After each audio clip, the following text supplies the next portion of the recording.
Hey guys, Heather here at Tye-Dyed Iguana, and we are here joined by Mr. Dobby, who has decided to join us today. He's up close for once. I'm not gonna do the where he can see himself, because if he sees himself, he'll start bobbing and get really mad. So I'm gonna go ahead and flip the camera. All right, he won't get mad now. All right, so this here is Dobby, our green basilisk. He is a beautiful lizard. As you can see, he's full grown. His tail's like 3 times the size of his body. Hello. Hello, random. Just introducing our green basilisk here. This is Dobby. I forget how old Dobby is. I'd have to look up when we got him, but I don't remember how old he is. He's a couple years old, but he's actually the you know how Slinky is the most aggressive snake at our shop, the green tree python? I'd say Dobby is the most aggressive lizard that we've got. Well, he's more defensive, like he doesn't like to be messed with. So yeah, he does not like to be touched, handled. Oh, you're one of our volunteers. Hello. Yeah, we have a volunteer program at our shop where kids come in and they hold animals and walk around, so our customers can like interact with the animals and stuff and get to pet them and hold them. So, yeah. Woo! That made me jump. I guess we outstayed our welcome, didn't we? Oh. He bobbing. He is bobbing. Look at him bob. Now, what's cool and different about Dobby, as far as green basilisks go, is green basilisks, the sail, like the sail fin on their back, is supposed to be, there's not supposed to be a gap there.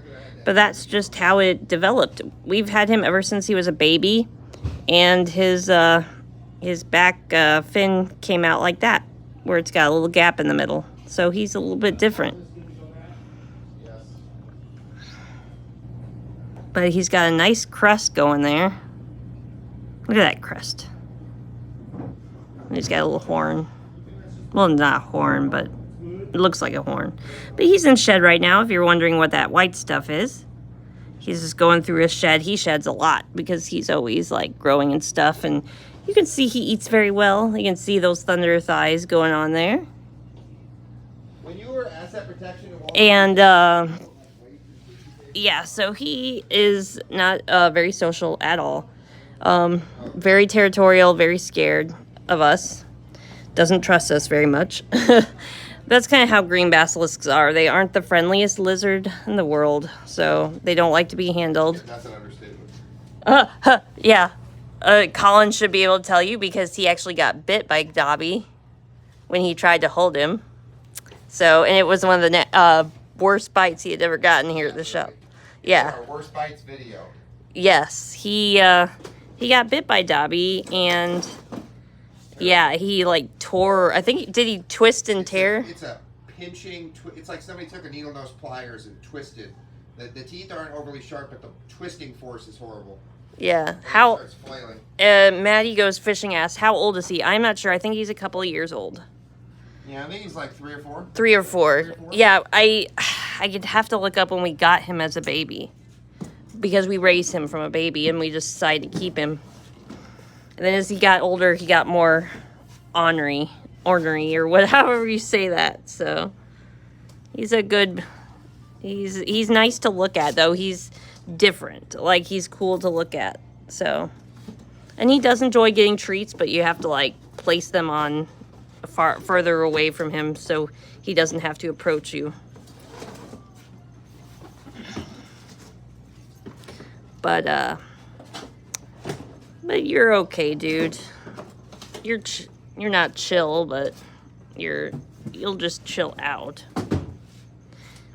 But he does like to come up here and people watch, as you saw. It's just that when you actually pay attention to him, then he doesn't like to do it, because he likes to look at you, but you're not allowed to look at him, apparently. So, and he's got beautiful eyes. So he is one of our store pets. He is not for sale. We don't name things that we put out for sale. Like Dobby and this Hercules, so he's got his sign. No, we just name the things that never sell. And then end up staying here. And they end up saying, no, that usually doesn't happen. No, it's very... So, Dobby's the only one I know of. Dobby's the only one that happened. Dobby was like, I don't know if you told us, was like a Keanu, baby. Yeah, he was a baby when he came here. Keanu says, that's a nice lizard. I have a Jackson's Chameleon. Speaking of which, we just got a Jackson's Chameleon back. We got this cat. Jackson's Chameleon is now available. I think this is the rainbow Jackson variety. I know there's some subspecies or whatever. I think. Hi. He's like, I'm gonna go hide. This one's really cool because his eye orbits are yellow. They're yellow. So yes, we have Jackson's Chameleons too. They're really cool. I think they're one of the more calmer chameleon species out there. Oh, Milo. Milo says hi. One of the volunteers. Milo? Yeah. Shouldn't you be in... Wait, it's 4:30. You shouldn't be in... Yeah, it's almost 4:30. How much is he? Keanu asks. He is $199.99. But he's a very nice one. He's got some super long horns, and he loves to eat. And he's got great coloration. He's going to come here and say hi. Hi, buddy. Look at those eyes. Look at you. Yeah, sure. And he's very active. He's always on the move during the day, trying to figure out how to escape. So, yeah, those horns are no joke. Like, this is... I can't show you how long they are. There's my finger. Oh, I almost flipped it sideways. There's my finger, and that's how long his horns are. They're just... Yeah, he's awesome. So, lots of cool stuff here at our shop. Mine is kind of big, and I found him in Hawaii in the wild. Oh, wow. I think they're an invasive species there, aren't they? I think so. So, yeah, I know in Hawaii, I know, like, gold dust day geckos, I think, are becoming invasive there. And in Florida, I know there's a population of veiled chameleons establishing themselves unintentionally. Yeah, they are. It's when people release their pets and then it's like, ah. So, and then they just breed like crazy. And chameleons, they lay like, chameleons, well, not these guys. They don't lay eggs. They have like live birth. But veiled chameleons can lay like 80 eggs at once. Do we have any more chameleons? Right now, we only have that one and we have some veiled chameleons. This one's got mad at something or someone. I don't know who, but he got his spots going. We usually have panther chameleons. We had this really gorgeous, huge male panther chameleon in here. That's where the panther chameleons go, but he sold. He sold. So, hopefully we'll get a new one in this week. Yeah. And then we have a false chameleon, a Cuban false chameleon, which is a type of anole. And he is a character. He is awesome. I love him. He loves treats and he'll beg for treats. If he sees you walk by, sometimes he'll be perched there and he'll like jump at you because he thinks you're going to give him treats. Hi, buddy. He's got really cool toes too. Hi. Do we have crested geckos? Yes, we have lots of crested geckos. This is our breeder colony. They're in this big tank.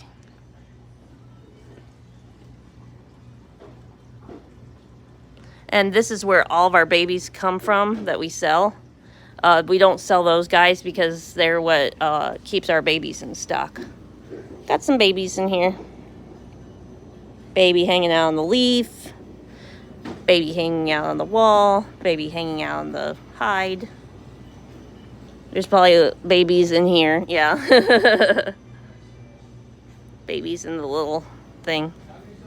So yeah, we got all, like any like typical pet reptile you can think of, we have. Basically. We have it here.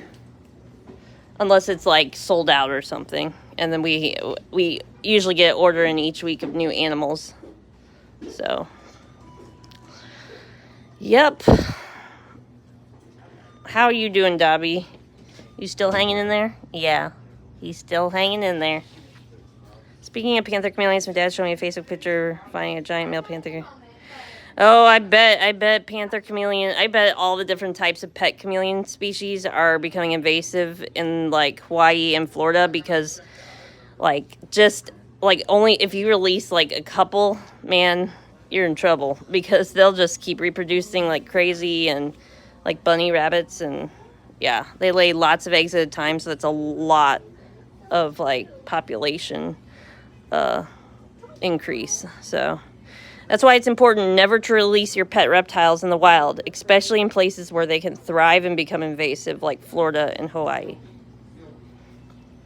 So, our store is actually in Fairview Heights, Illinois, which is kind of like right across the river from St. Louis, Missouri. So, yeah, like stuff in the if people release their stuff in the wild here and it's winter time, they don't survive the winter. Because we get some really brutally cold winters. I think one day this week we had wind chills of negative like 25. So, yeah. The only things, yeah, we don't, yeah, all the reptiles and stuff that are naturally occurring in Illinois, they know how to hibernate and stuff, but things like these snakes and geckos and all this stuff, can't handle the temperature. So, yeah. Alright, you guys, well, it's almost 4:30, so I'm going to let you guys go today. It was nice talking to some of you. Always like that interaction stuff, and make sure you are subscribed to our channel so you're always notified when we go live and whenever we post a new longer video, or we do shorts every day. Do we have spiders? Yes, we do have spiders. If you check out our YouTube channel, you can see some of the new spiders that we get in. One of our jumping spiders actually just had babies, and we did a video on it. It was really cool. There's like 100 babies or more. It's like, what are we gonna do? But we have lots of tarantulas. Basically the only spiders we have are jumping spiders, but we do have lots of tarantulas. So maybe next week, if you get on, and maybe for next week's live, we can look at the tarantulas. So thank you, Keanu, for the subscription. Yeah. We're trying to grow our community so more people know about us. We're kind of like a hidden gem here where we are in Fairview Heights. So, yeah, thank you guys for watching. Thanks for subscribing, and we'll see you next time. Bye.